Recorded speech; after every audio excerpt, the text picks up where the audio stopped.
Bienvenida familia nocturna a esta oscura y abducida fogata de historias en Hablemos de lo que no existe. El día de hoy voy a hablarte acerca de brujería, pactos y fenómenos no humanos. Pero antes de iniciar, permíteme decirte algo.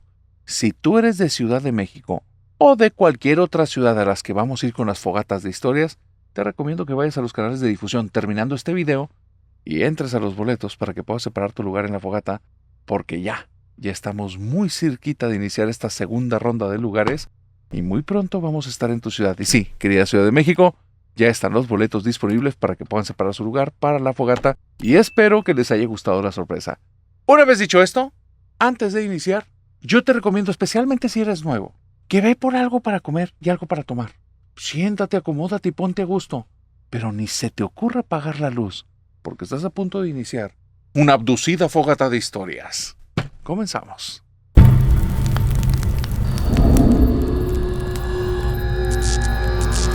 Si en tu colonia alguna vez has sentido algo extraño o como que el ambiente está medio turbio, ten mucho cuidado, no vaya a ser que sea tu colonia de la que te voy a contar en esta historia. Para la gente que viene llegando, tienen que saber que a mí no me gustan los chismes, me gusta documentarme. Y me mandan muchas de estas historias con muchos detalles. Y hoy llegó una de mis favoritas, porque entran en estos rubros de historias en las que muchas personas están viviendo algo muy extraño y no se habían dado cuenta. Hay una colonia, que es una colonia que tiene muy buen nivel. Todos los vecinos de esta colonia son personas buenas, honestas, que tienen su negocio o trabajan para alguna empresa o han tenido sus propios emprendimientos. Hay familias jóvenes, hay familias ya bastante veteranas y ves ahí de todas las generaciones, desde niños que van en carriolas hasta ya muchachos bastante adultos que se le ven las canas, jovenazos dirían por ahí. En esta colonia hay un parque muy bonito, un parque central. Y desde hace algunas décadas los locatarios se pusieron de acuerdo con el gobierno local, levantaron unos muros alrededor y la volvieron una colonia privada. Desde entonces es una colonia sumamente segura, muy bonita, y como te digo, con la gente de ahí que tiene un ambiente bastante tranquilo. Las colonias tienen calles, y en cada calle hay casas, y en cada casa hay familias. Así es que una de estas familias ha estado viviendo algo muy raro, pero la gente de ahí no se había dado cuenta. Se dieron cuenta ya muy tarde, se dieron cuenta ya cuando habían pasado las cosas. Déjame te cuento qué fue lo que ocurrió. A esta familia le vamos a poner de apellido los López. Un día los López, siendo sábado o tal vez domingo, era fin de semana muy temprano, casi a las 6 de la mañana estaban montando todo en 2 camionetas y se estaban llevando prácticamente el 90% de sus pertenencias, salvo los muebles y cosas que son muy grandes, ya arriba de estos vehículos y se iban de esa colonia para jamás volver. No se despidieron de nadie, no tuvieron ningún gesto con ningún vecino. Esa cercanía de dar las gracias por el tiempo que en algún momento compartieron, inclusive con un par de vecinos que vivían en la calle de atrás, ni siquiera se acercaron ni les dieron una llamada ni les dieron signos de indicios de que se fueron. Lo peor es que los muebles grandes se quedaron en esa casa y la casa se puso en renta con todo y los muebles de los López. Peor aún que eso, a nadie le mandaron un solo mensaje de WhatsApp para avisarles dónde iban a vivir. No querían que nadie supiera su nueva dirección. Eso empezó a hacer cuchicheos. Si alguien se va así de forma tan repentina sin decir nada, levanta sospechas. Y las vecinas, que son personas, digamos, muy al estilo de Hablemos de lo que no existe, se documentan continuamente en torno al ambiente de este lugar. Se reunieron un fin de semana, 2, 3, tal vez 4 semanas después de la salida de los López, para platicar, para documentarse. En esa reunión fue en una de las casas de las vecinas. Prestó su patio, en el patio puso una mesa larga y solo fueron chicas de todas las edades. Había ahí un par de señoritas que apenas estaban en la primaria, hasta casi la bisabuela de una de ellas. Eran muchas vecinas de muchas edades y todas estaban ahí, en el patio, en el pasillo y en la cochera, y estaban conviviendo a gusto. Se pusieron de acuerdo para que fuera un convivio como express, porque la parte importante del convivio todos lo tenían claro. Los López. ¿Qué fue lo que pasó? ¿Por qué huyeron? Porque eso era lo que se decía allá en la colonia. Ellos no se fueron, huyeron de aquí. Y después, si ibas al parque y veías personas cuchicheando y te quedabas el tiempo suficiente, ibas a escuchar que alguno iba a decir: no, bueno, pues ni siquiera se despidieron de mí. ¿Tú crees que habrán hecho algo en la casa? No, pues la doña hace mucho que no hablamos con ella, pero la señora siempre se vio rarita. Ibas a escuchar puros de estos comentarios porque ya todos los tenían en el ojo del huracán. Pobres López, si hubieran sabido todo lo que hablaban de ellos, las cosas hubieran puesto en entredicho todas esas amistades. Pero ¿de quién es culpa? ¿De ellos por sospechar o de los López por no despedirse? Eso lo podemos dejar ahí al criterio de cada quien. Lo que sí podemos comenzar a darle vueltas es a las conversaciones que ocurrieron en esa reunión de vecinas. Conforme fue avanzando la tarde, las personas más desesperadas y que no tenían nada que compartir específicamente acerca de los López se fueron yendo. Digamos, entre susurros, dimes y diretes, pequeños signos, caras, gestos y mensajes que se mandaban por celular, quedó muy claro quiénes sí tenían información acerca de esa familia. Y cerca de las 8 de la noche, ellas, las 5 chicas que sí sabían de estas personas, estaban reunidas en el patio, ya con la puerta de la casa cerrada y hablando en voz muy bajita.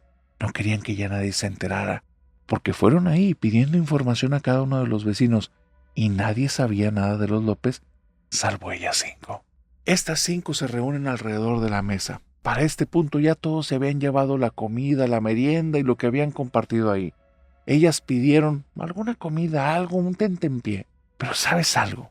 Se puso tan buena la conversación que la comida se enfrió. Se quedó hasta pastosa, porque ya había pasado más de hora y media desde que iniciaron esa conversación, solo ellas 5, y nadie había probado bocado. ¿Sabes por qué? Porque la primera que dio el primer dato de los López hizo que las demás se quedaran frías. Una de las vecinas, que no es dada a los chismes, que genuinamente tenía muchas dudas acerca de ellos, fue la que inició diciendo: ¿no saben si ellos practicaban brujería? Cuando preguntó eso, todos la voltearon a ver con una cara de ingenuidad, salvo una que se rió, creyendo que era una broma, creyendo que era la forma como de introducir esta situación de una manera como más graciosa. Pero cuando vio a todas con una cara de sorpresa, viéndola fijamente y casi sin respirar, se dio cuenta que tal vez a la que le faltaban datos era ella. Así es que mejor se calló, cambió su rostro a uno más serio, empezó a corregir y aclarar su garganta haciendo unos ruiditos y le preguntó a la chica: ¿por qué dices eso? Y así es como comenzamos esta historia. Esta vecina comenzó a contar que los López habían sido como grandes amigos de ella durante los 2 años que estuvieron viviendo en la colonia. En esos 2 años se los había topado la primera vez en el parque y tanto los hijos de los López como los hijos de ella habían hecho amistad muy rápido. Pero que algo había raro en los niños. No desde el principio, más o menos en el primer año y no se acuerda exactamente cuándo. Los niños llegaban a la casa de ella y llegaban como con cierta presencia. Es difícil de explicar esto para quienes lo hayan vivido, pero decía ella que una vez que entraban los niños en su casa, la casa se sentía como más pequeña, más asfixiante. Era muy raro porque apenas se iban, se volvía a sentir normal. Prejuicios, podrás pensar, son cosas que la mujer al momento de verlo sentía. No es así. En más de una ocasión ocurrió que ella, estando bañándose, esperando que llegara la cena, sin saber que estos niños iban a venir, no tocaron la puerta porque sus hijos los estaban esperando justo en la cochera. Cuando abrieron la reja de manera silenciosa, los hicieron pasar al comedor y les dijeron que por favor no hicieran ruido porque su mamá ni su papá sabían que ellos estaban ahí. Ella, mientras estaba bañando, sintió como si algo oscuro se posara detrás de ella. No una presencia, no una persona, te digo, era el ambiente, pero venía desde su espalda y poco a poco estaba recorriendo todo. Volteó a todas partes, sintió el aire muy asfixiante y le vino una frase a la cabeza: son los hijos de los López, pero no están aquí. Rápidamente se puso la toalla, saca la cabeza del baño que está en el segundo piso y grita: ¡hijos! Cuando su niño le contesta: ¿sí, mami?, le preguntó: ¿están aquí los niños de los López? Y sonó una risita de los 2 muchachitos que estaban ahí y le contestaban: sí, señor, aquí estamos. Y ella sintió un escalofrío que les recorrió todo el cuerpo. Les dijo: bueno, ahorita bajo, ya ahorita llega la cena, por favor recíbanla y empiecen sin mí. No quería estar en compañía de ellos. No quería exponer a sus hijos, sentía que era algo que le cruzaba por la cabeza. Ella comienza a contar eso, cuando una de las vecinas le interrumpe y le dice, fíjate qué raro, a mí me daba mucha vergüenza, pero yo creía que algo estaba pasando con ellos porque, pues ya saben que yo vivo al lado. Es importante saber que la primera vecina que habló vivía a unas cuadras de su casa. Esta vecina, la segunda, la que intervino, es la vecina de justo al lado, y ella comenzó a contar que para finales del primer año ocurrían cosas muy raras. Se empezó a molestar con ellos, ya todos sabían que había cierta como animadversión, choque y molestia. Los vecinos conocían, porque tenían este chat de vecinos, que continuamente ella se quejaba. Y abrió el tema y dice, yo sé que tal vez ustedes tienen una imagen de mí mala, porque me quejaba mucho de ellos. Subí al grupo que por favor, que alguien de la mesa directiva les llamara la atención, que no está correcto el ruido que ellos hacen. El problema es que yo ya entendí que no eran ellos y no tengo manera de disculparme, pero sí eran ellos también. Y todas la veían con una cara de rareza. ¿A qué te refieres? Y ella nada más responde, fue como a casi final del primer año, que en mi pared, la pared que colinda con su casa, la pared que está en conexión, es una pared compartida, pero es el doble de gruesa, no debe de escucharse nada. Yo escuchaba como si le estuvieran pegando continuamente con un martillo. Las primeras ocasiones, pues salí y le llamé la atención, eran cerca de las 12 de la noche, y toqué el timbre y prendieron las luces, y cuando salieron fui y les avisé, oigan, discúlpenme, perdonen vecinos, yo sé que nos llevamos muy bien, y yo sé que no son horas, pero es que por favor pudieran detener sus trabajos que están haciendo, el martilleo no me deja dormir y mañana me tengo que levantar temprano, disculpen que les esté diciendo eso. Los vecinos se voltearon a ver, los López, hicieron una cara extraña y nada más le dijeron, sí, no te preocupes. Entraron y por eso me enfurecí la primera vez, porque apenas entré a mi casa, me fui y me acosté, y cuando estaba conciliando el sueño, casi 30 minutos después, volvieron a martillar pero con el doble de fuerza. Y ahí fue donde casi cerca de la 1 de la mañana comencé mis mensajes. Y yo sé que muchas de ustedes y sus maridos y otros vecinos pueden tener la idea que soy una persona muy quisquillosa. Sí, un poco, pero yo creo que eso es demasiado. El problema es que eso continuó. Cuando se supone que el marido había perdido el trabajo, a mí se me hacía muy extraño, porque no paraba de escuchar cómo serruchaba cosas, golpeaba la pared, y en más de una ocasión escuché al marido discutiendo con una mujer dentro de la casa y yo me volvía loca y decía, este tipo descarado, ¿qué cree que no nos vamos a dar cuenta que está saliendo con alguien más? Pues si la señora no está su vehículo y ahora él está en la casa y está discutiendo con alguien. Y en más de una ocasión me paré afuera de la casa, timbraba y salía el sujeto pero con unas fachas como si estuviera mal durmiendo cuando yo sabía que estaba discutiendo con una mujer. Y le decía, por favor, ¿puede bajar la voz? Y la tercera vez que fui a decirle eso en un mes, pues el sujeto fue sumamente grosero conmigo. Nos hicimos de palabras y yo creo que esa historia ya todo el barrio la conoce. Pero fue por eso. No me dejaban tranquila. No respetaban. La pared es el doble de grande. ¿Cuánto demonios ruido tienes que hacer para que traspase eso? ¿A alguna de ustedes les ha pasado que las paredes que comparten haya traspasado algo de sonido? Y las chicas se volteaban a ver con una cara de total negación y le decían, no, pues la verdad no. Pues a mí no paraban de molestarme. Y entonces la chica, la que había hecho al principio el gesto como divirtiéndose, lo vuelve a hacer y dice, bueno, ¿y por qué? Sí, obviamente eran ellos, que tal vez les caíste gorda, amiga. Eso es todo, les caíste gorda y la agarraron contra ti. Ya todos sabemos que tú les ponías la camioneta a propósito fuera de su casa. Y ella, sí, por supuesto, porque en la madrugada venían a timbrarme, porque me aventaban piedras en las ventanas. Esta chica le vuelve a decir, la que se estaba burlando, y le dice, bueno, pues ya sabemos que era personal, pero ¿por qué dices entonces que no eran ellos? Y ella dice, porque hace más de 2 meses se fueron, y esas cosas siguen pasando en la casa, y ellos ya no están. Sigo escuchando al señor discutiendo con una mujer, sigo escuchando que están golpeando con un martillo, me avientan piedras en la ventana. He puesto cámaras y no se ve nada, ni las piedras.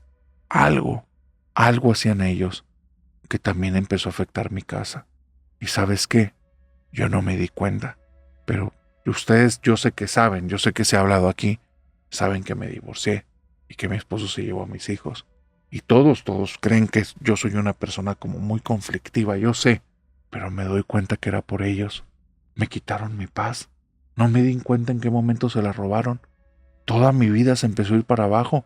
En el trabajo continuamente me estaban llamando la atención, me estaban dando como recomendaciones disciplinarias, hasta que llegó el momento en el que la empresa, por la cantidad de años que tenía trabajando ahí, me despidieron con un muy buen finiquito.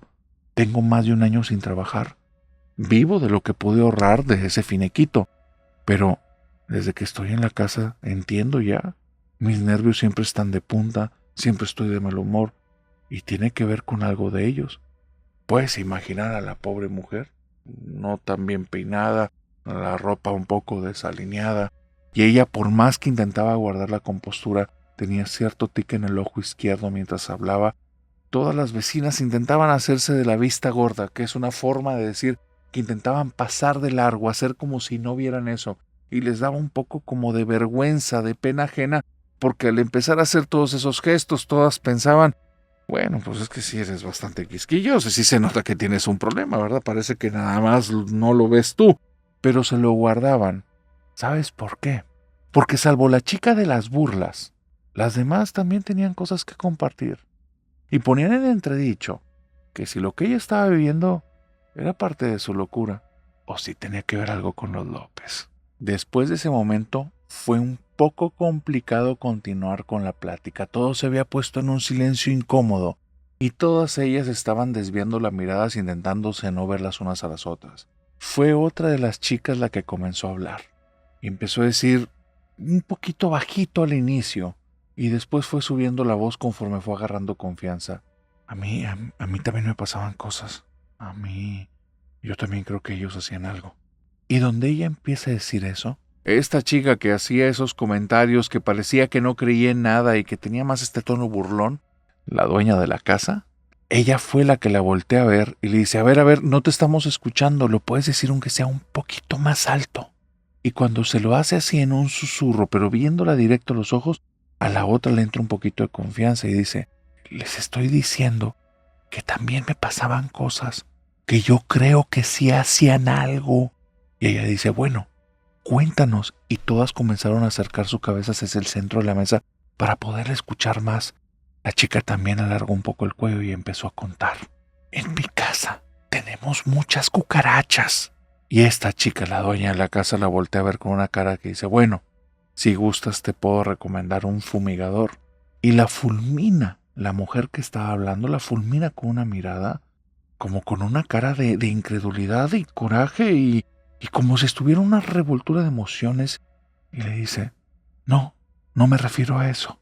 Escucha, en la casa tenemos una infestación de cucarachas. Nada hace que se vaya, nada. Hemos echado veneno, hemos estado trayendo polvos, trajimos gises, hemos traído 3 veces fumigaciones este año, 3 veces. La gente de las fumigaciones nos ha devuelto el dinero porque no entienden qué está pasando. Nos dicen que debe de ser un problema con el drenaje de la colonia, pero yo ya le pregunté a los vecinos de a los lados. No es así, no es así. Y entonces dicen, bueno, ¿qué tiene que ver eso con los López? ¿Y qué tiene que ver eso con algo pues que no se puede explicar? Y ella simplemente dice, porque ya pudimos pararla. Y entonces la chica, la dueña de la casa, sin querer se ríe y le dice, ajá, ¿nos quieres decir cuál fue la fórmula secreta? Y su respuesta hizo que todas se quedaran boquiabiertas y se hizo ahí un silencio absoluto donde nadie se atrevía ni a respirar, porque la respuesta fue contundente. Agua bendita. Echamos agua bendita en la casa y se acabaron las cucarachas. Todas en ese silencio viéndola, como no creyendo lo que estaba pasando, la observan, ella les dirige las miradas a todos y continúa. Pusimos agua bendita porque yo no estaba a gusto con la respuesta de mis vecinos y creía que alguno de los vecinos de la parte trasera de la casa podían tener algún problema y por eso nos estaba pasando esto. Así es que fui casa por casa en la cuadra de atrás hasta que llegué a la casa de los López que eran mis vecinos de la parte posterior. Nuestros patios, digamos que se conectan, comparten la pared. Y la señora me dijo directamente: discúlpame, no conozco de esos temas, pero me hablaba muy nerviosa la señora López. Se metió rápido en la casa, en una bolsita me entregó algo y me dice: prueba con esto, te ha de servir. Nosotros tenemos muchos problemas de esos, tenemos muchos problemas, no te puedo ayudar. Se metió muy nerviosa a la casa. Yo me fui de ahí caminando, pensando que me estaba ocultando algo, que probablemente hacían comida o tenían cosas como composta en el patio, o estaba pensando que algo estaban haciendo en esa casa, cuando abro la bolsa y veo que es una botella de agua bendita. No podía creerlo, se estaba burlando de mí la señora. Pero ese día, después de haberla ido a visitar, todo se puso peor. Había cucarachas por todas partes. En los cajones los abrías y salían caminando. No podíamos dejar de lavar la ropa y no importaba si salía de la secadora, porque abría la secadora y encontrabas cucarachas muertas adentro. Pero yo me encargué de haberlas sacado de la lavadora, sacudirlas, no tenía nada. Y después de aventarlas en la secadora, había cucarachas muertas. Y no, antes de que me digan que es el ducto, no es el ducto. Pusimos triple rejilla. No había forma en la que entrara ahí nada. Desarmamos la secadora, no había huevecillos, no había nada. Y te puedo jurar que si vas y la desarmas, no te topas ninguna de esas, porque lo único que hizo que se fueran fue el agua bendita. En esas desesperaciones, agarré la botella que esta mujer me había dado, que había dejado arriba en uno de los muebles y se me había olvidado porque estaba muy molesta con esta vieja loca que me dio un agua bendita en lugar de recomendarme un veneno y que probablemente me estaba ocultando. Fui muy desesperada, agarré el agua bendita, comencé a arrojarla en la casa y así como te lo digo, cuerpos de cucarachas en todas partes, pero ni una viva, como si esa cosa fuera veneno. Y no era veneno. Antes de que me volteen a ver con una cara de que soy una mensa o una idiota y que no pensé que esta mujer había metido veneno en esa botella y lo que realmente estaba aventando era veneno, no, porque compré veneno una y otra vez y el veneno no las mataba. ¿Sabes que si las mató? Cuando me fui a una iglesia, rellené un bote de agua con agua bendita, fui y la arrojé y volvió a pasar lo mismo. 2 veces por semana actualmente arrojo para que no haya ninguna de esas vivas. Siguen saliendo, pero cada vez menos. Todas se le quedaban viendo con una cara de absoluta incredulidad. La chica que no había hablado se pone muy nerviosa y empieza a ver a todas partes. Se pone de pie o intenta hacerlo cuando la dueña de la casa la agarra de la mano y le dice: que no se estás ocultando, tú no te vas a escapar. Y ella nada más se le queda viendo y dice: no, ya nada más que es tarde y esta conversación me pone nerviosa. Y le agarra la mano con fuerza y le dice: siéntate, tú vives enfrente de los López y tú eres muy amiga de la señora. Tú sí sabes cosas. No te vayas, cuéntanos, amiga. Pero tenía una malicia esta mujer. Ya parecía que lo estaba diciendo con dolo. Pareciera, y tal vez te hubieras dado cuenta si estabas ahí esa noche, que la que más ocultaba cosas era ella. Se estaba haciendo tal vez la tonta, tal vez estaba evadiendo, pero sabía que esta mujer tenía algo que decir y no la iba a dejar escaparse de su casa sin que lo revelara. La chica empezó a decirlo directamente. No son ellos, no eran ellos. Sí fue con ellos, sí es de ellos, pero no eran ellos. Y la voltean a ver con una cara de o te explicas o te explicas. Al punto en el que quitaron la mesa, acercaron las sillas y estaban todas pegaditas alrededor de ella, como si esto fuera algún tipo de interrogatorio policial, todas las sillas volteando hacia la de ella, y no la dejaba a ningún lado por donde salirse. La chica se sentó, las volteó a ver muy nerviosa y dice: les estaban haciendo brujería. Ellos creían que les estaban haciendo brujería. Por eso no le dieron datos a nadie, por eso no me dieron datos a mí. Ellos ya no confiaban en nadie. La mamá de ella se enfermó, está en el hospital. Un cura fue el que le dijo que esto no era medicina, que esto era por brujería. Él fue el que le dio el agua bendita. No era agua bendita, era agua exorcizada. Y fue con el agua exorcizada que ellos lograron impedir las plagas. Todas voltearon a ver. ¿Plagas? Y ella les respondió al instante: sí. Tú nada más tenías problemas con las cucarachas, pero eran más. En su casa había alacranes, había víboras, había arañas, había hormigas, se llenaba de moscas, se llenaba de mosquitos, no los dejaban tranquilos. Desde que el señor perdió el empleo, dicen que buscó alternativas que no eran las correctas y que algo salió mal. No me quería contar nada la señora, pero ahí fue cuando los niños traían algo. Tal vez ustedes no lo ven, pero yo en muchas ocasiones desde la casa veía esa cosa que lo seguía, como una sombra pequeña, como si fuera un tercer niño, pero se daba cuenta quién lo observaba porque en varias ocasiones que me le quedaba viendo me volteaba a ver y no importaba si lo veía desde la mirilla desde la casa o si lo veía desde alguna cámara, volteaba a ver hacia donde yo lo estaba observando. Esa cosa no era buena, era algo. No te puedo decir que era una persona y no quiero hablar más de este tema. En la casa empezaron a pasar cosas, se nos empezaron a mover cosas. Mi esposo empezó a sentirse enfermo, empezamos a tener pesadillas. En una ocasión estaba yo en la sala y mi esposo me dijo que estuve más de 3 horas sentada sin tener reacción alguna, como si estuviera catatónica, yo no me acuerdo. Tuvimos que hacernos estudios, estoy de todo bien, pero yo creo que cualquiera que estuviera en contacto con ellos o los intentara ayudar iba a salir perjudicado. No creo que hayan sido ellos, pero les estaban haciendo daño. Todas se quedaron frías después de eso y se empezaron a poner de pie después de un silencio horrible y espantoso, porque después de haber escuchado que eso estaba ocurriendo en su colonia y que la casa que es de los López probablemente tenía algo, porque sí, ya había varias vecinas que, como lo puedes escuchar, habían tenido manifestaciones inexplicables o muy extrañas.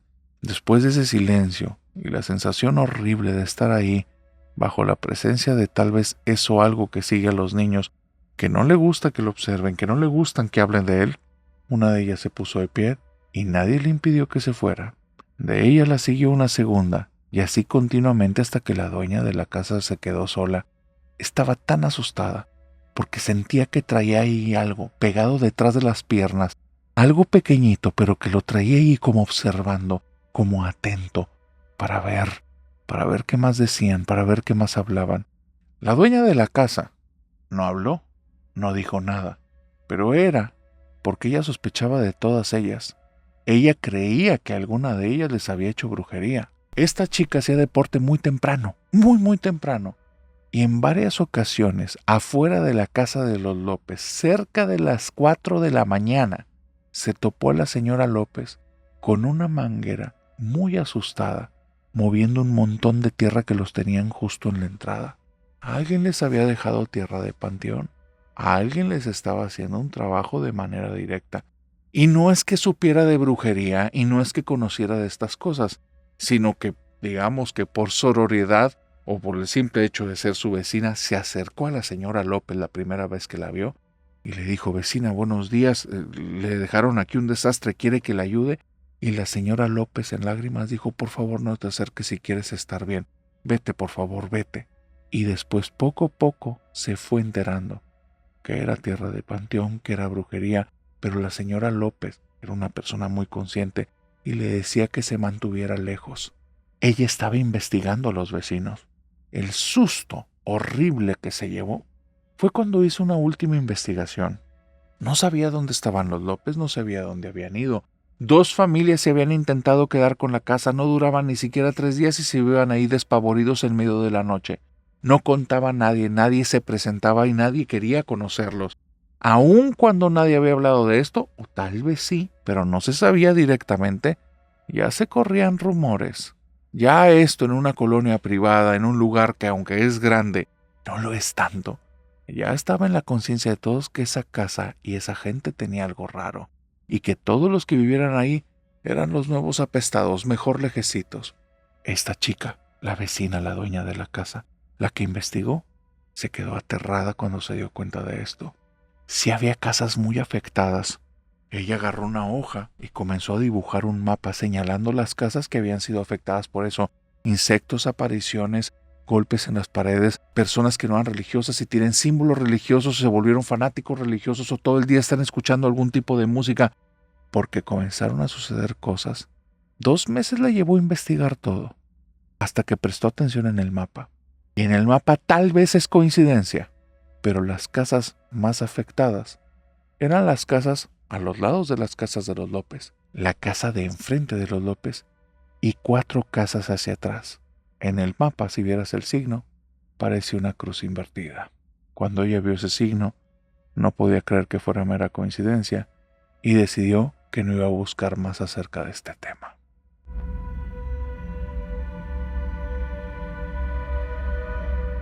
Siempre es mejor escuchar historias aterradoras que ser parte de ellas, como les pasó a Fer y a Luis. A ver, familia nocturna, tengo que confesar algo antes de iniciar. Yo casi no hablo del fenómeno no humano. Tal vez 1 o 2 ocasiones se han mencionado estos fenómenos en el canal, porque es un tema complicado y también porque la familia nocturna casi no me manda historias de este tipo. Así es que hoy, que me llegaron estas historias, te las voy a contar. Me preparé para este día, pero quiero preguntarles algo al final. Si tienes alguna historia de esta temática y es un tema que te gusta, házmelo saber para que más adelante podamos poner más de estas historias en los episodios. Porque lo que les pasó a Fer y a Luis no es algo que te deje a ti muy tranquilo, si es que existe la posibilidad que también te pase. Una vez dicho eso, antes de iniciar la historia te quiero comentar también que uno de mis miedos más grandes también tiene que ver con este tema de abducciones. Hace muchos años fui a ver El Quinto Contacto y salí con mucho miedo del cine. Va a haber personas que digan, te asustas con cualquier cosa. Sí. Con casi ninguna película me asusto, pero con esa sí me asusté. Así es que bueno, dicho una vez esto, les recomiendo esa película que ya tiene sus muy buenos años, pero ahora sí déjenme les cuento la historia de Luis y Fer. Luis y Fer son hermanos. Les gusta el fenómeno no humano. Antes fenómeno ovni, así lo llamaban, y así lo conocían ellos porque son 2 hermanos que se involucraron mucho en esta temática por allá de los 90. No sé exactamente a qué edad comenzó el gusto de ambos. Lo que sí sé es que fue una pasión que después detonó en una obsesión. Esta obsesión de ambos, digamos que los llevó a hacer algo que muy pocos, por no decir nadie que conozco, nadie haría. Habían hecho una empresita. No sé exactamente de qué giro, pero a la vuelta de 5 años habían juntado una muy buena cantidad de dinero. Ambos ya vivían independientes de casa de sus padres y habían comprado un departamento cada uno en la misma ciudad.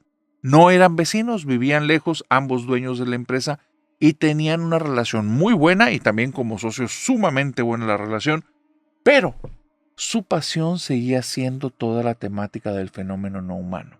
El problema comienza a desatarse cuando se dan cuenta que llevan ya alrededor de unos 2 años que no tocan ese tema, no lo platican. La operación de sus negocios los han traído vueltos locos y eso sí, han ido a comer, a cenar, han ido de vacaciones juntos, se han ido a brindar en muchas ocasiones, pero no han hablado de la temática de lo no humano. En un momento en el que agarraron copas después de haber cerrado un muy buen trato, es ahí cuando Luis le dice a Fer de que, oye hermano, todavía me acuerdo los momentos cuando teníamos el cuarto en casa de papá y mamá. ¿Te acuerdas la pared? Todos los pósters que teníamos. Y comienzan a mencionar diferentes series, X-Files entre ellas, con muchas otras, y empiezan a mencionar como pequeños momentos, relatos, historias, artículos que habían leído y estaban los 2 fascinados. Y se vuelve un momento extrañamente nostálgico, porque después de eso realmente empieza como este anhelo de ambos por volver a tener esos instantes de esta búsqueda de estos fenómenos. Cabe aclarar que ninguno de los 2 había vivido nada nunca. No de este tipo de fenómenos, no paranormal, pero eran personas que, como dice ese letrero en ese póster que muchos de ustedes conocen, querían creer, deseaban creer. Se propusieron algo loco, algo que no haría nadie. Hay un lugar muy conocido y que no es barato. Son unas cabañas que están en cierta ciudad de su país, en las cuales se dice que hay avistamientos porque hay avistamientos casi todo el año. Un lugar muy frío, que tiene árboles bastante altos, que en muchas ocasiones neva, y que ahí han visto de todo. Ha habido platillos, ha habido seres extraños, se habla de críptidos, muchas leyendas de ese lugar, pero no te imagines un lugar en medio de la nada, no. Son unas cabañas de un lujo mediano, intermedio, pegándole a bastante. Y ellos lo que se propusieron fue ¿y si todo lo que acabamos de sacar de este negocio lo invertimos en una última aventura? Y nos vamos 15 días a esas cabañas, pero no en una cabaña, en dos. Era un mundo de dinero lo que iban a gastar.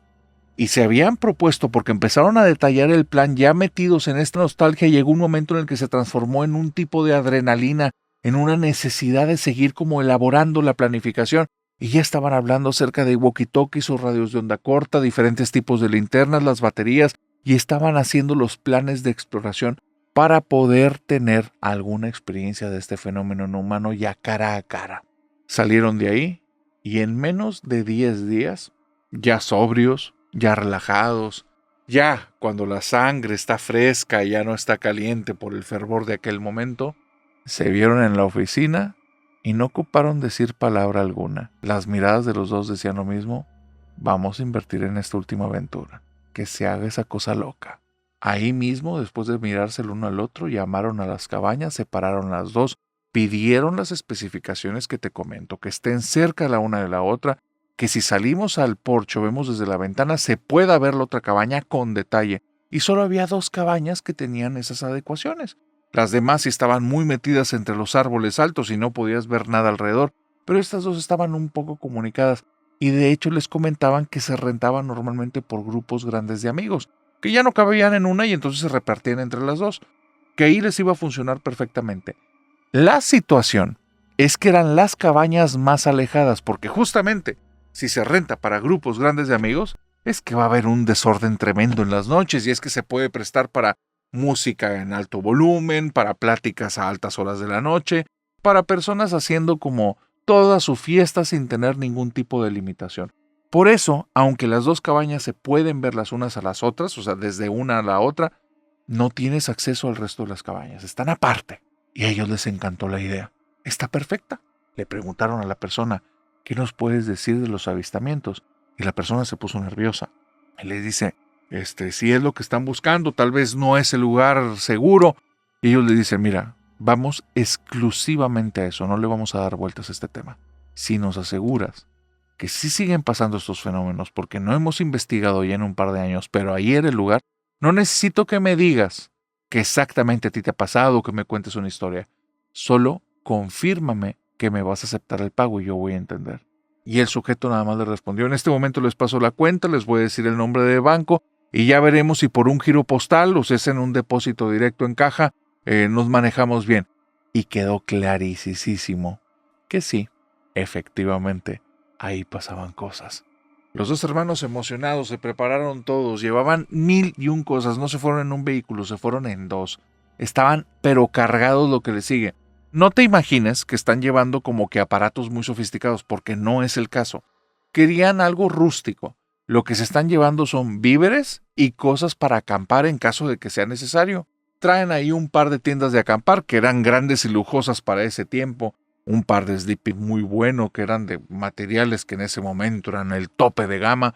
Llevaban ropa especializada y cambios para cada uno de los días de la semana, porque eso sí, les gustará mucho esa temática, pero son 2 personas que tienen un negocio y que son personas demasiado presentables que han desarrollado, digamos, sus propios hábitos de limpieza y de estilo, los cuales no pretenden que se rompa por llevar esta aventura.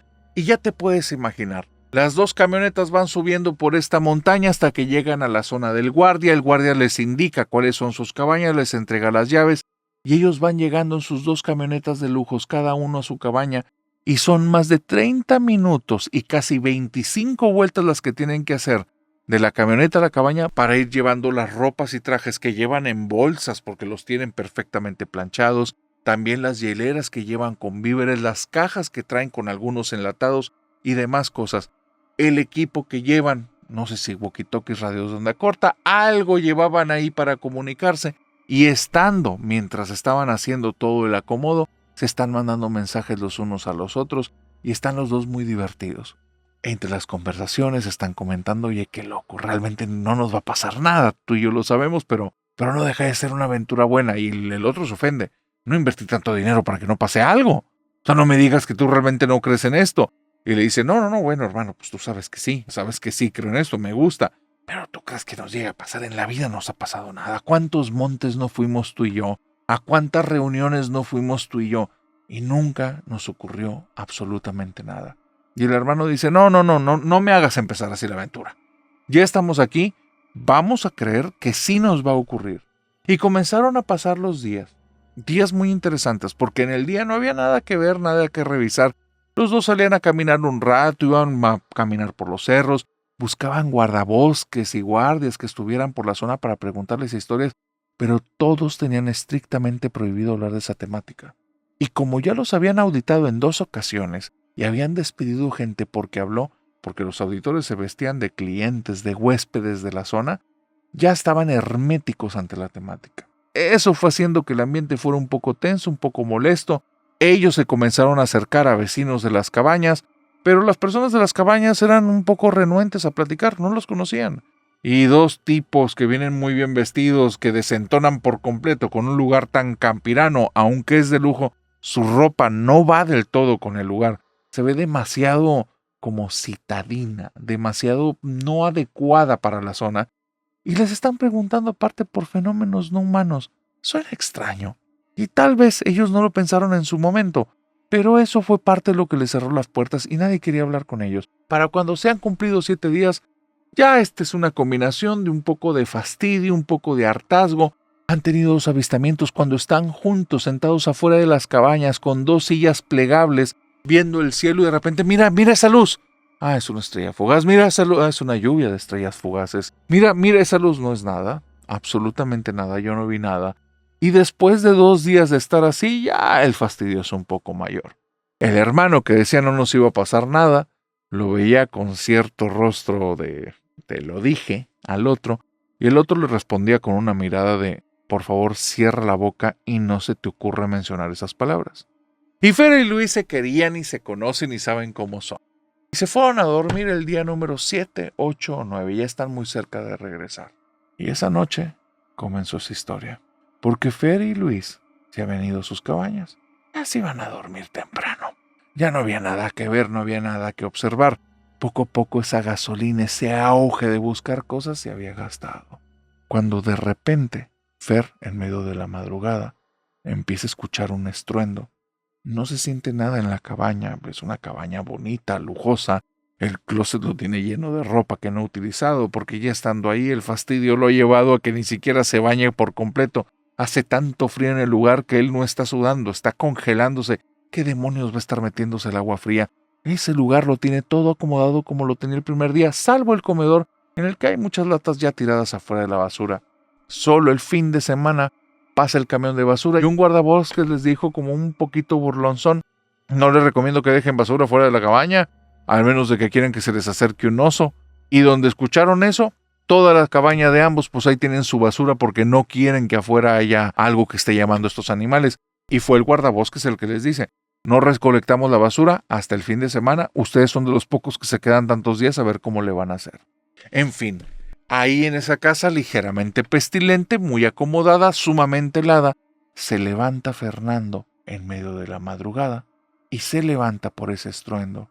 Se acerca a la ventana para ver hacia la cabaña del hermano, cuando en el momento en el que se para en la cabaña, ve en esta parte de los picos de las montañas, en esa parte donde el pico y el cielo se fusionan, comienza a ver diferentes destellos de color rojo, verde y azul. Y el cielo empieza a cambiar de colores. Una y otra vez, como si fuera un juego de luces, de láseres, como si estuvieran aventando algún tipo de cohetes de alta potencia, de estos que iluminan el cielo por completo, una y otra vez. Y él está impactado hasta que ve que esos colores de alguna manera se fusionan en un rayo que van a darle directamente a la frente. Cuando le pega el rayo en la frente, siente que el cuerpo se le empieza a calentar y calentar y calentar y calentar y cae desmayado. A partir de ahí, solo tiene como pequeños flashazos, pequeños recuerdos. En el primer recuerdo, todo es blanco, absolutamente blanco. También recuerda que en ese lugar blanco hay unas sombras de brazos alargados, bastante largas, bastante altas, pero no logra ver detalle, es oscuro por completo, es un contraste muy fuerte con toda la parte blanca del lugar. Y después de eso, siente el cuerpo que le duele mucho, y solo recuerda estarse levantando de la cama muy asustado, quitándose las colchas porque traía 2 colchas encima, muy bien amarradas debajo del colchón, lo cual es muy extraño porque no hay forma en la que él haya hecho eso. Se necesita un tercero para haberlo arropado de esa forma, y él está forcejeando con las sábanas y las colchas cuando se levanta del colchón, camina hacia la puerta y donde toca la perilla se le quema la mano, está ardiendo la perilla. Un instante después la puede girar con la otra mano, la perilla está helada así como todo el lugar, el cuarto entero también de fuera está helado, la cabaña está helada, corre hacia afuera sin siquiera decirle nada a su hermano, solo para darse cuenta que la camioneta de su hermano no está. Como loco comienza a conducir directamente hacia la cabina del guardia, de ahí donde les dieron las llaves, y donde está llegando ve a lo lejos que está la camioneta del hermano estacionada con ambas puertas abiertas, y el hermano está sentado envuelto en colchas ahí en un escalón afuera de la cabina del guardia. Se ve muy mal, se ve asustado, se ve como si tuviera hipotermia porque la piel se le ve casi azulosa o amoratada, y cuando llega lo ve y le dice: Luis, ¿estás bien? ¿Estás bien? Y él está repitiendo cosas en lo bajo, está como casi en un estado como de un colapso mental. Lo abraza y le dice: hermano, todo va a estar bien, todo va a estar bien. Y para salir de esas cabañas, les tomó un día más. No viene un equipo de rescate, vienen unas ambulancias especializadas, pero no es un equipo de rescate per se. Se los tienen que llevar, ellos tienen que dejar sus vehículos ahí. Y por la empresa contratan unos choferes que vayan a ese lugar y bajen las camionetas. Ya no les interesa y no quieren volver a regresar al lugar. Casi una semana después, Luis le va a contar, después de salir de este momento como de colapso, de regresar un poco más a la realidad y estabilizarse emocionalmente, le cuenta qué fue lo que ocurrió. Y te digo que es lo malo, las experiencias de uno de otro no se parecen en nada. Luis cuenta que esa noche él estaba desesperado por tener algún encuentro y comenzó a hablar en su cabaña. No se escucha, no hay nadie alrededor, era él consigo mismo y estaba hablando en voz alta. Es que realmente si ustedes existen y están en alguna parte, vengan, vengan, por favor, llévenme, quiero conocerlos, quiero que estén aquí, quiero que yo y mi hermano seamos parte de esto. Por favor, muéstrenos que esto no es una mentira, que no hemos creído nada más por creer. Y así estuvo como loco cerca de 20 minutos. Solo hablando, se estaba desahogando, era una catarsis absoluta. Y empezaba a decir qué cosas eran mentiras, qué cosas desde un principio él sabía que eran falsas, pero de todas maneras se esforzaba por creerlo, por su hermano y por él, solo por tener algo de los dos en conjunto, pero ya no lo podía sostener. Si no ocurría algo ahí en esas cabañas, al demonio ellos y todas esas creencias, todo eso era basura. Y mientras decía eso, la luz de la cabaña se fue. Empezó a ver relámpagos en el cielo, relámpagos que destellaban de diferentes colores. Y entonces comenzó a escuchar pasos que venían desde la planta baja, sin haber escuchado la puerta que rechinaba tremendamente. No la escuchó, pero había pasos que venían desde el piso de abajo subiendo las escaleras. Estaba asustado. El lugar era frío, pero no era tan frío. En ese momento estaba al punto del hielo, se estaba congelando. Y él traía bastante cubiertas, va rápidamente al closet y cuando agarra la cerradura se quema la mano. No puede abrirla y se está congelando. Se abre la puerta y escucha pasos que entran en su habitación, pero no ve a nadie, y hay suficiente luz que entra por las ventanas como para poder tener una noción de si alguien está o no está ahí. No puedes ver colores, pero sí logras ver perfectamente contrastes, y está escuchando los pasos que caminan alrededor de él y siente como si dos manos grandes lo comenzaran a empujar hacia la cama. Él, al golpear con la parte trasera de sus piernas la cama, cae sentado en ella, pero está impactado. No puede ni expresar nada, no puede decir nada porque algo lo acaba de empujar y sintió unas manos enormes y una fuerza tremenda. Y después de eso siente que la cama se comienza a hundir y con su mano derecha Luis mete un manotazo solo para darse cuenta que aunque no lo ve, sí lo siente. Siente una piel áspera, una piel rasposa y ahí empieza a surgir un olor hediondo, como a podrido, horrible. Esa cosa que está ahí hace algún sonido que suena como un tipo de movimiento de lengua rápido, como si fuera una combinación de baba y aire horrible. Y mientras Luis está escuchando eso, algo le salpica en la cara y siente que le empieza a quemar de una manera pero espantosa. Pega el grito en el cielo y suelta un golpe. Golpea a esa masa que no la logra ver la forma que tiene y cuando golpea esa masa se lastima la mano porque es algo demasiado duro, es casi como golpear un muro, pero que la primera capa parece que es como carne o algo un poco como, no quiero decir acolchonado porque la piel es áspera, pero se sume un poco el puño, pero después de eso es roca pura. Se lastima la mano, se agarra la mano como cubierto de dolor y después de eso lo único que recuerda es que con mucha fuerza lo levantaron en el aire y lo azotaron contra el piso. Cuando se levantó eran cerca de las 4 o 5 de la mañana, sumamente atontado, fue bajando las escaleras, llegó a su camioneta y estando perdido, no se acordó ni de su hermano, no sabía ni dónde estaba, solo empezó a conducir derecho, tuvo la suerte del universo para no haberse caído o salido de la carretera, siguió el camino y cuando llegó a la caseta del guardia había una reja que le impedía continuar. Frenó, se bajó y estuvo casi 2 horas parado afuera de la caseta sin tocar ahí porque estaba perdido mentalmente. Su mente estaba en shock. El guardia fue el que cuando lo vio que este sujeto se estaba congelando ahí vivo porque no estaba preparado para esos fríos, sale rápidamente, lo cubre con 2 colchas muy rápido, le da un té caliente, cuando se lo pone en las manos se aflojan y se le caen a Luis al piso y es ahí donde el guardia se da cuenta que esta persona no está en un buen estado mental, le llama a las ambulancias y es ahí a los pocos ratos que llega el hermano y bueno, la historia que te conté. Después de eso, ambos decidieron que era mejor no investigar más acerca de este fenómeno. Pero ahora yo tengo la duda. ¿Qué crees que fue lo que les pasó?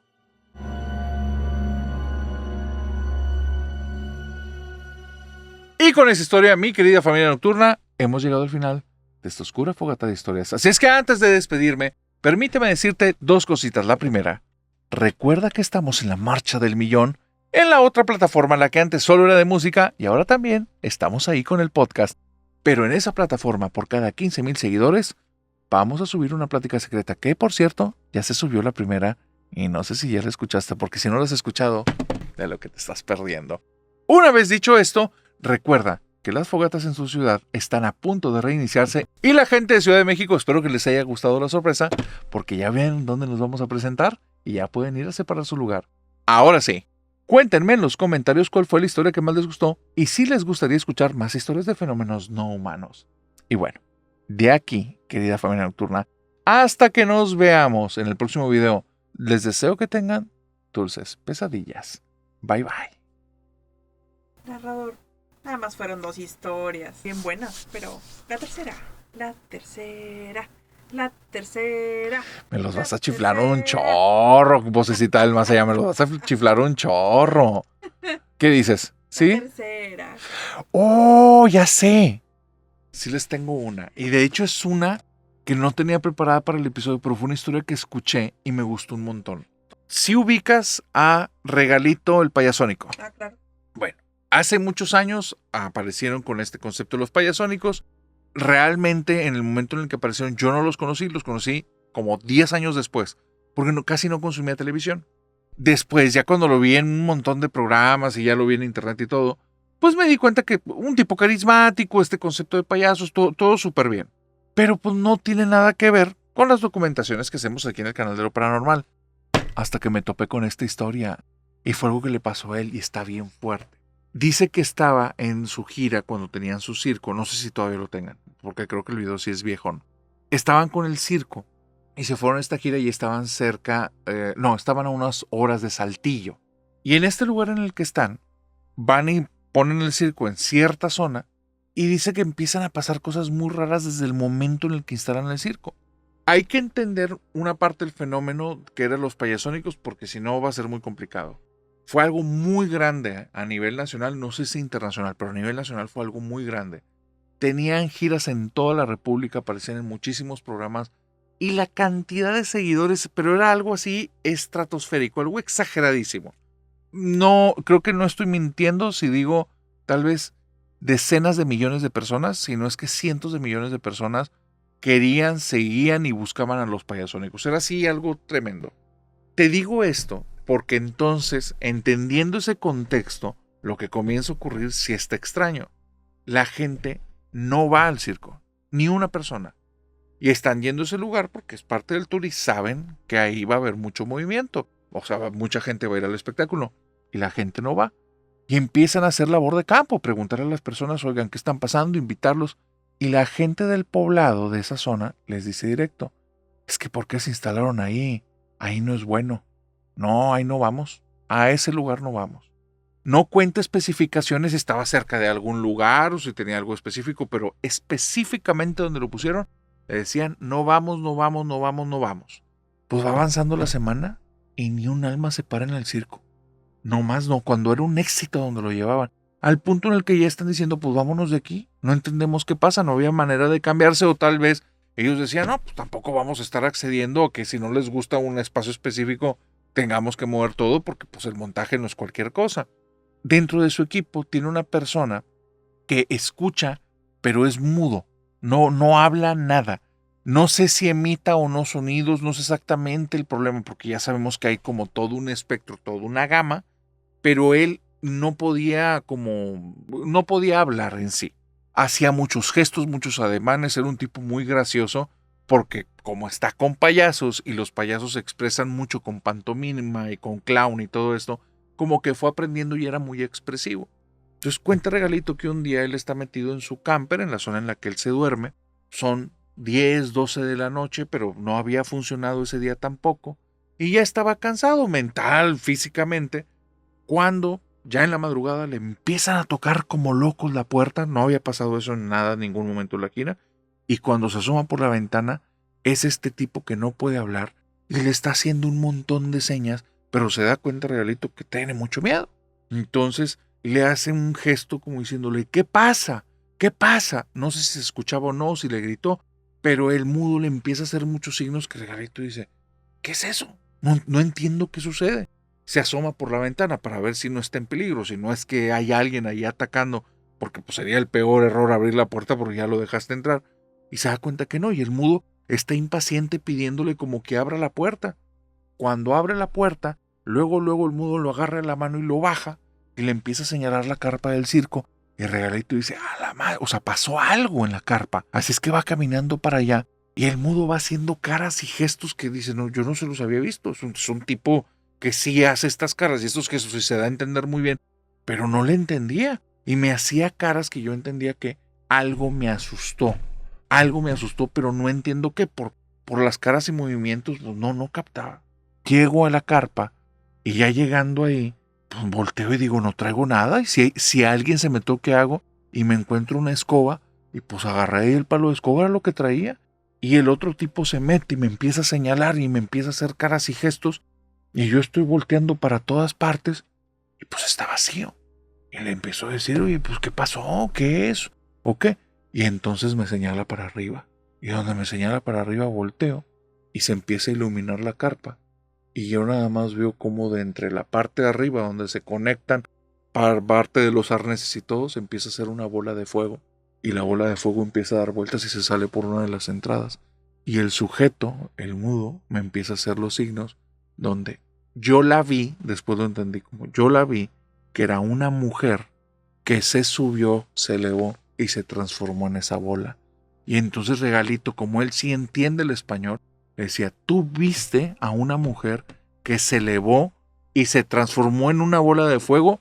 Y el mudo le decía que sí. De ahí el mudo le dice como que déjame entrar al camper para dormir. Y Regalito, no. O sea, tampoco, ¿verdad? Hay lugares para dormir, vete a dormir, ya deja la carpa. Y si al día siguiente yo me levanto con el plan de vámonos de aquí. Y si cuando me levanto, no está el mudo. Y yo lo estoy busque, no está el mudo. Se asustó tanto que se fue caminando por la carretera. Toda la noche se fue caminando, lo encontramos por allá. Él ya no fue parte de todo el proceso y eso, pero vio algo. Yo vi la bola de fuego, pero él vio algo y vio la transformación de una persona en eso y quedó muy afectado. ¿Qué tal? Está fuerte, ¿verdad? Está bien fuerte. Payasónicos se los tenían muy guardados, no todos son chistes con ellos. Así es que, familia nocturna, nos vemos en el próximo episodio y que vos se sientas más allá.